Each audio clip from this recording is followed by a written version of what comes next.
Bienvenidos a un nuevo programa de Más Bienestar. Un capítulo muy especial, en donde como siempre tenemos invitados que espero les aporten muchísimo a ustedes y a todos nosotros. Hoy, la doctora Ana Isabel Gómez Córdoba es la rectora de la Universidad del Rosario, médica pediatra, con una larga historia de formación profesional y de aporte a la academia, a la medicina y a este país. La doctora Ana Isabel, además de ser médica pediatra, es especialista en gerencia en salud pública y derecho médico sanitario. Hoy nos habla desde la maestría en bioderecho y bioética de la Universidad del Rosario, que es una maestría muy interesante, que está formando profesionales interdisciplinariamente para enfrentar los grandes retos, estos de los que estamos hablando en Más Bienestar. Pero más allá de este formalismo para presentarla, yo quiero contarles que la conocí en este vínculo tan especial entre la academia y el Congreso de la República, con motivo de la estructuración del proyecto de neuroderechos, en donde nos ayudaron a construir, realmente son quienes coordinaron y dirigieron un proyecto de punta en materia de derechos humanos, de derechos de cuarta generación, y que tiene que ver con los retos de la modernidad, de la data cerebral, que tiene que ver con la autonomía, la integridad y la identidad del cerebro humano, del comportamiento, de los sentimientos, de la decisión. Ya hablamos sobre eso. También nos ha apoyado y quiero darle las gracias muy especialmente porque está cumplido el cuarto y último debate de la ley que introduce la educación emocional en Colombia, transversal a la educación colombiana.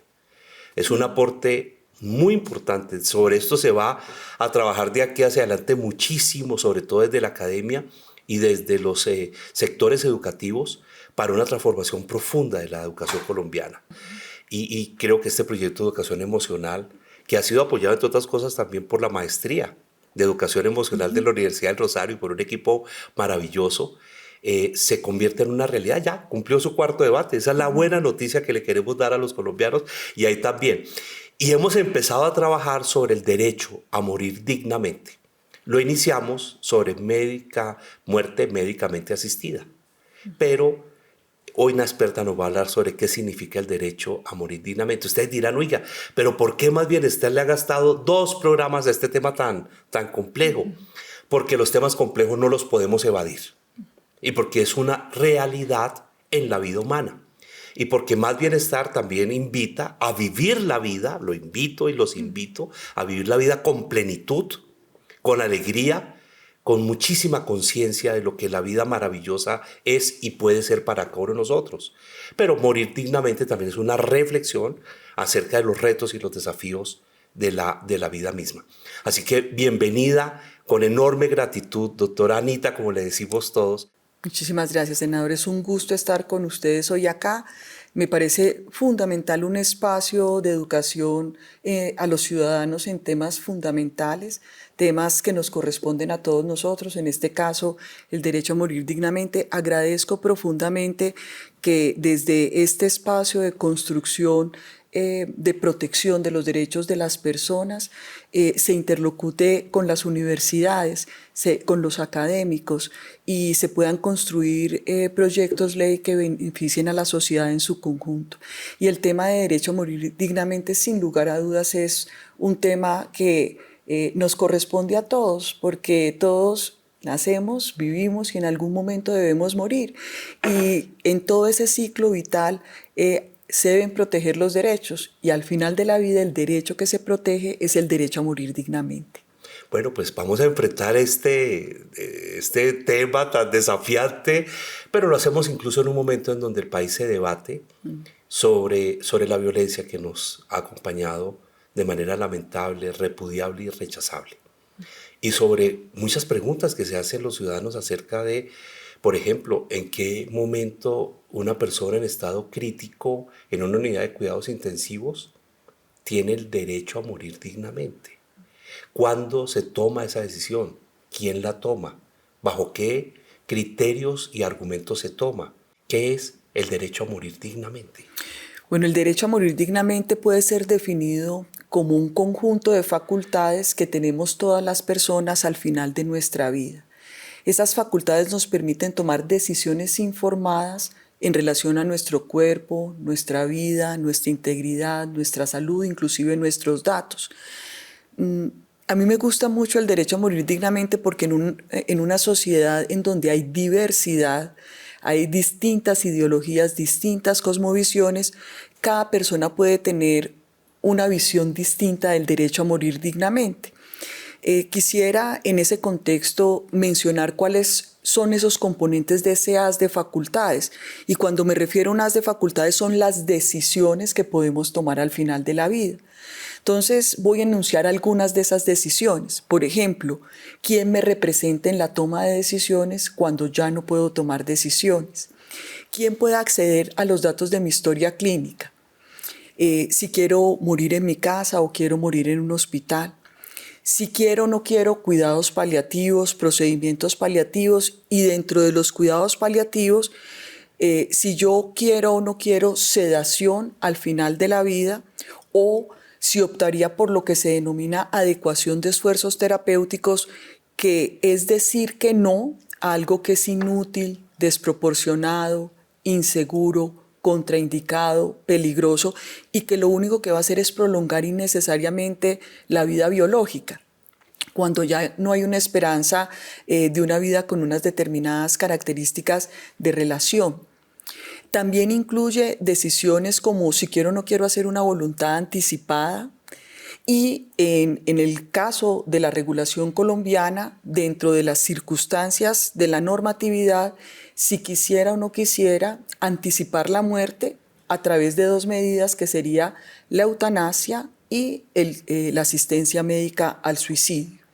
Entonces, estas decisiones sumadas también a la de donación de órganos o de materiales biológicos y datos para investigación o participación en procesos de docencia e investigación, pues cada individuo de ese haz de facultades, acorde con su ideología, va a construir un derecho a morir dignamente que es absolutamente individual.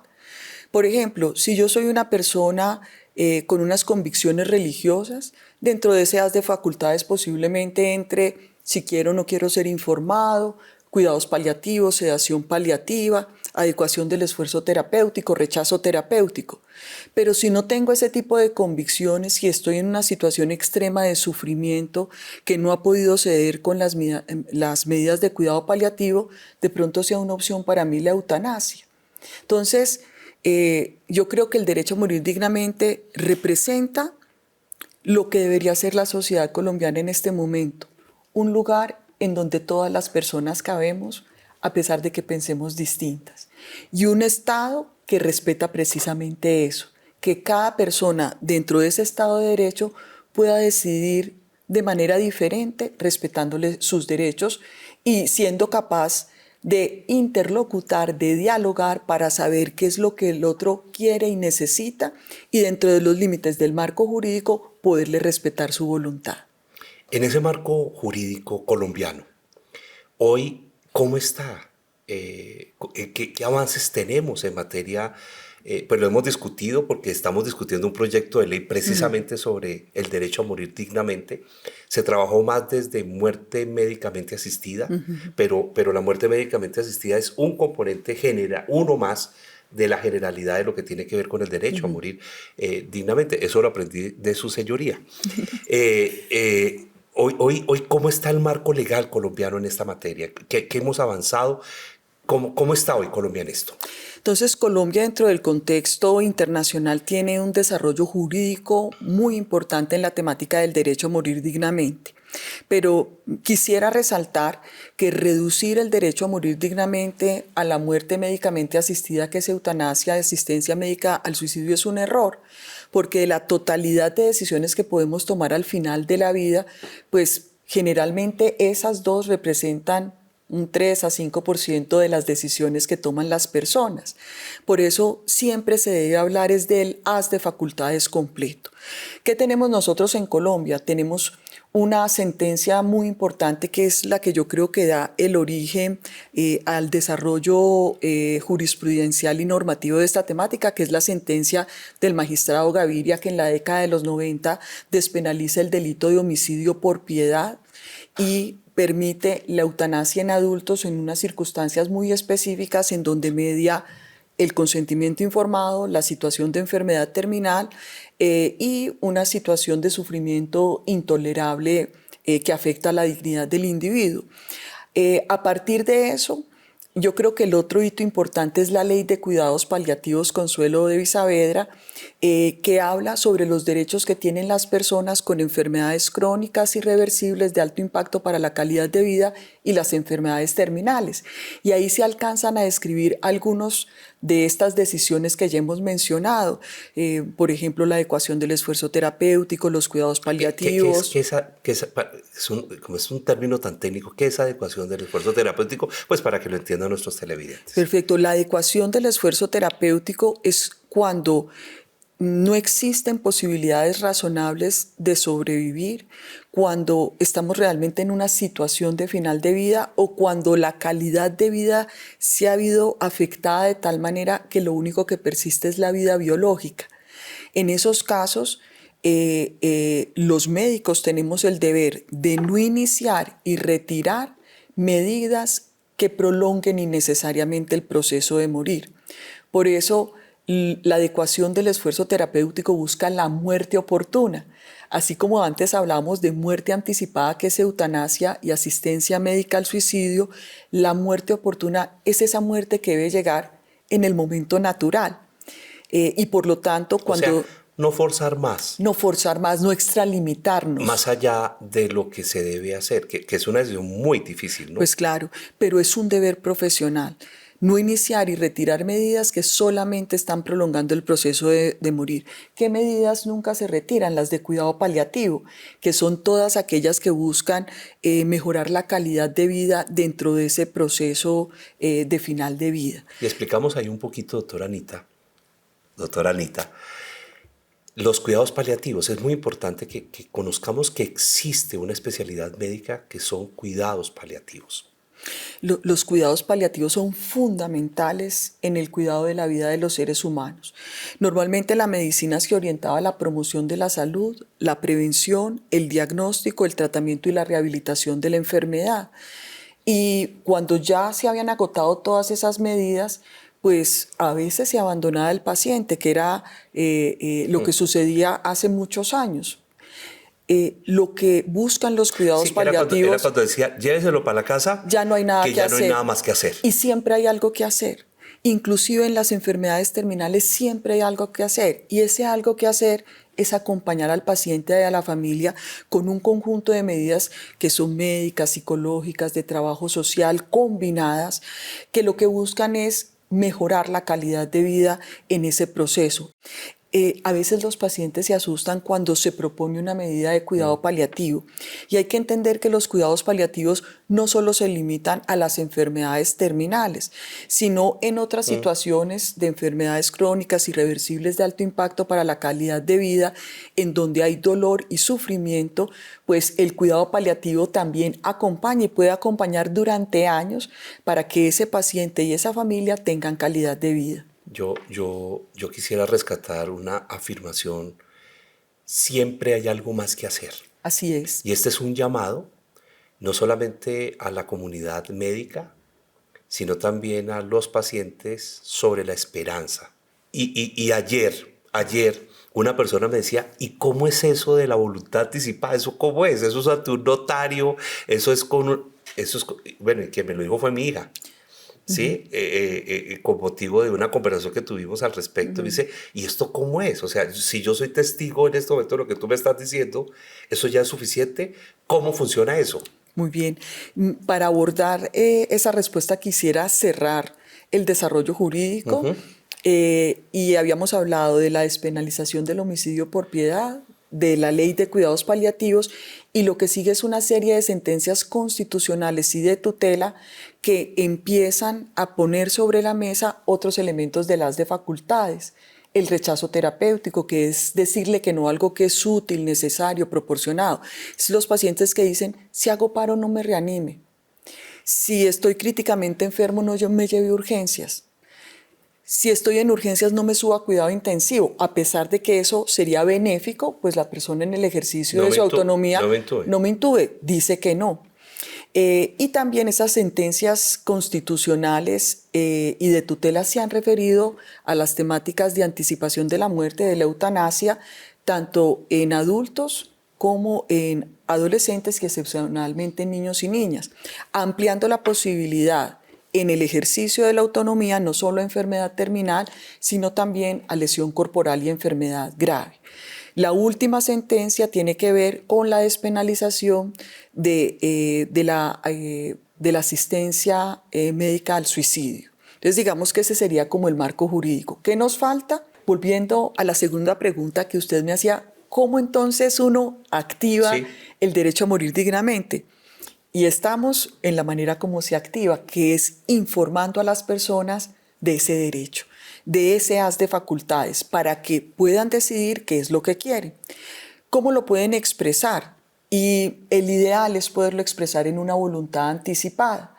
Y es que pensemos que puede haber un momento en que ya no tengamos la competencia para poder seguir tomando decisiones, porque estamos inconscientes, porque los medicamentos que nos están aplicando nos tienen sedados, porque la tecnología que están empleando impide que podamos comunicarnos.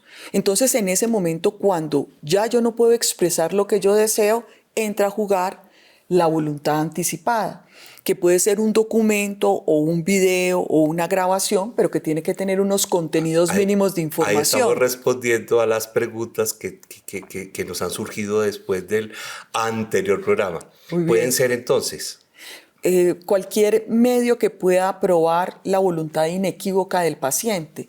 Un documento, que es lo más frecuente, una grabación, un video, pero que siempre tiene que contener los contenidos mínimos de información que dice la resolución 2665, que es la que regula voluntades anticipadas. Entonces, yo ahí expreso qué es lo que quiero y qué es lo que no quiero de ese haz de facultades. Y yo, para que esa voluntad sea válida, tiene que estar precedida de un proceso de información. Entonces, uno esperaría que al paciente se le expliquen sus derechos. Recuerden que tenemos una resolución, que es la 229, que habla de los derechos de los pacientes en Colombia y que además tiene un capítulo específico para los derechos al final de la vida. Entonces, que el médico le explique a uno esos derechos y uno se siente a reflexionar conforme a sus valores, creencias, ideología de ese haz de facultades, cuáles optaría. Y en ese momento uno lo exterioriza, que puede ser ante un notario, por escritura pública, ante un médico, con una nota en la historia clínica que cumpla con los requisitos de información que dice la resolución, o ante dos testigos. Los testigos tienen unas características particulares. La resolución nos dice quiénes pueden ser testigos y quiénes no. A manera de ejemplo, un menor de edad no puede ser testigo. Todos nosotros podemos hacer voluntades anticipadas, estando sanos o enfermos. Todo mayor de 18 años la puede hacer. Inclusive personas con diversidad funcional y cognitiva pueden hacer voluntades anticipadas, dándole los apoyos y salvaguardias, todos los medios para que puedan manifestar de manera inequívoca su voluntad. Y en Colombia también se permite que los adolescentes entre 14 y antes de cumplir los 18 años que tengan situaciones de final de vida también puedan manifestar su voluntad previamente. Eso sí, cuando cumplen 18 tienen que volver a hacer la voluntad anticipada. Estas voluntades anticipadas deben ser entregadas al médico tratante para que quede en la historia clínica. El ideal es que la persona que lo vaya a representar a uno para complementar las decisiones que no hayan quedado ahí quede también con una copia, y el paciente debe tener una copia. Y el médico y el equipo de salud tiene el deber de respetar esa voluntad anticipada si está debidamente formulada, precedida de información, con el entendimiento de las consecuencias y con esos requisitos mínimos de información que hablé. Es tan importante la voluntad anticipada de un paciente que si yo tengo unos familiares que me están diciendo, por favor, reanímelo, y en la voluntad anticipada de esa persona que, por ejemplo, tenía una enfermedad crónica, decía que no quiere que la reanimen, el médico tiene que respetar la voluntad anticipada. Es como si yo tuviera parado al lado mío al paciente hablando. Entonces es importante entender que el único que puede modificar, que es hacerle algún cambio a la voluntad anticipada, sustituirla, que es decir, ya no quiero esta voluntad anticipada, voy a hacer otra, porque uno cambia en la vida. O cancelar, y es decir, yo ya no quiero voluntad anticipada, es el titular del derecho, que es el paciente. Bueno, vamos a la calle en este momento y vamos con nuestro equipo de trabajo a revisar lo que piensan los ciudadanos y miren las preguntas tan interesantes. Pues a mí me gustaría que le aplicaran la eutanasia para tanto la familia no sufra como la persona tampoco. Triste, pero a la vez le brindaría apoyo por esa determinación. Respetaría su decisión. Cada uno es libre de decidir por su vida. Me sentiría pues bastante afectada, pero pues si es su decisión, totalmente de acuerdo. Haber vivido lo que tenía que vivir. Pues hasta cuando Dios diga hasta ahí fue. Tener la certeza de que ya he culminado con mis metas, con mis proyectos y morir de una manera tranquila. Ya por creencias religiosas y hasta el último día que Dios diga. En una condición terminal, sí. Yo no quiero que otra persona pues atente contra mi vida, sino es Dios el que me tiene que quitar la vida. ¿Alguna experiencia, doctora Anita, que nos pueda compartir sobre este tema tan complejo? Más que una experiencia, yo quisiera comentar frente a esa pregunta tan interesante que acaban de plantear y sobre estas respuestas que acabamos de escuchar. Qué difícil es acompañar a alguien en el final de su vida. Y todavía más difícil respetarle lo que quiere. Por eso una invitación a todos los que nos están oyendo es que no teman hablar con sus familias sobre lo que estamos conversando nosotros acá. Fíjense que a veces cuando el papá o la mamá o los abuelos ponen el tema, inmediatamente la reacción de la familia es silenciar el tema. Lo que se debe permitir es conocer qué desean las personas. Y yo creo que el acto mayor de amor es respetar la autonomía de las personas que queremos, respetar lo que hayan decidido, acompañarlas en su decisión. Pero para eso es muy importante estar formado en este tema como lo estamos haciendo. Y yo pienso que el privilegio más grande que uno puede tener en la vida es acompañar en el final de la vida a los que ama. Con tiempo, con amor, con dedicación, pero también desde el ámbito de la salud con los cuidados paliativos. Y por eso acá quisiera hacer también otra anotación.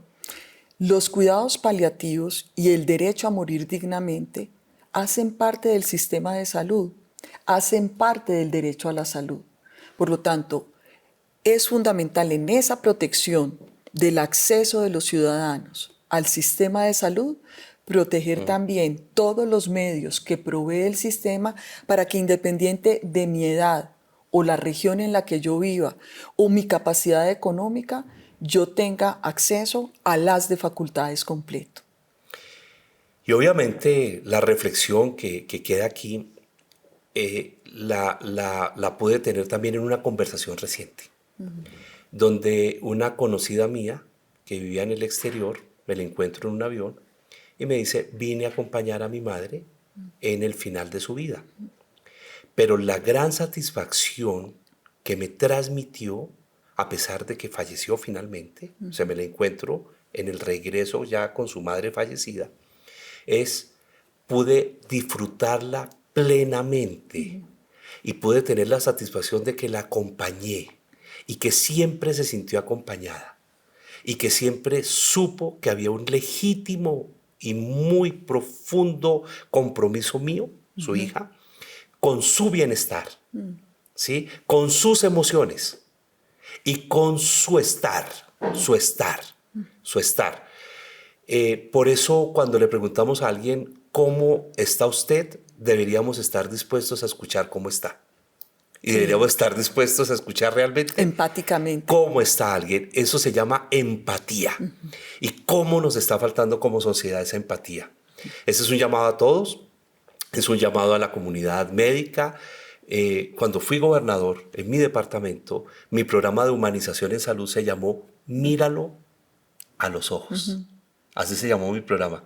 Pero no era solamente del médico al paciente o del personal sanitario al paciente, sino también del paciente al médico y el personal sanitario, a la enfermera después de un turno largo por la noche, al reconocimiento de ese personal sacrificado y comprometido.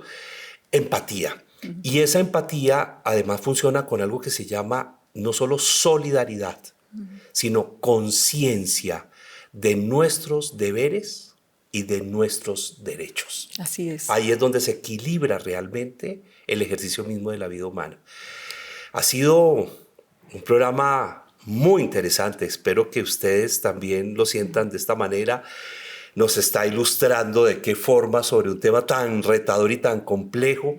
Aquí estamos trabajando en el Congreso temas complejos. A veces mientras que el país se debate en temas que son de coyuntura, nosotros seguimos trabajando en los temas profundos de la sociedad. Seguimos trabajando en 3 ángulos que a mí me parece que le dan sentido a la vida. El desarrollo del ser humano integral y el abordaje desde la salud, porque sin salud no hay vida. Desde la educación, porque construye el estar y el quehacer humano, y desde la solidaridad real en relación con el propósito de vida y la interpersonalidad. Esto construye sociedad. Doctora Anita, nuevamente, muchas gracias por la oportunidad de podernos hoy ilustrar de qué manera sobre este tema tan, insisto, retador, complejo, pero tan importante y tan realista en la vida humana. Senador, agradezco profundamente que este espacio que llega a tantos lugares de nuestra nación insospechados y que llega a personas que posiblemente no tengan el espacio para poder hablar de estos temas, cómo le agradezco que me haya permitido conversar con todos ellos y que ellos sepan que todos los ciudadanos colombianos tienen este derecho, el derecho a morir dignamente, que está contextualizado dentro del derecho a la salud. Agradezco profundamente esta invitación y un gusto haber estado acá. No, y próximamente nos encontraremos en el Congreso Internacional de Educación Emocional promovido por la Universidad del Rosario. Estaremos en agosto. Este es un capítulo de los que no me quiero despedir de la invitada. Efectivamente no me quiero despedir. Yo tampoco. Aprendo mucho, nos nutrimos de la academia, de tu experiencia, de tu compromiso. Pero bueno, ya tendremos tiempo para profundizar no solamente en bioderecho, bioética y derecho a morir dignamente, sino también en derechos humanos que desde la salud y el bienestar son tan importantes. Muchas gracias, doctora Anita. Muchas gracias por la oportunidad. A todos ustedes un gran abrazo y bueno, seguimos aquí en Más Bienestar.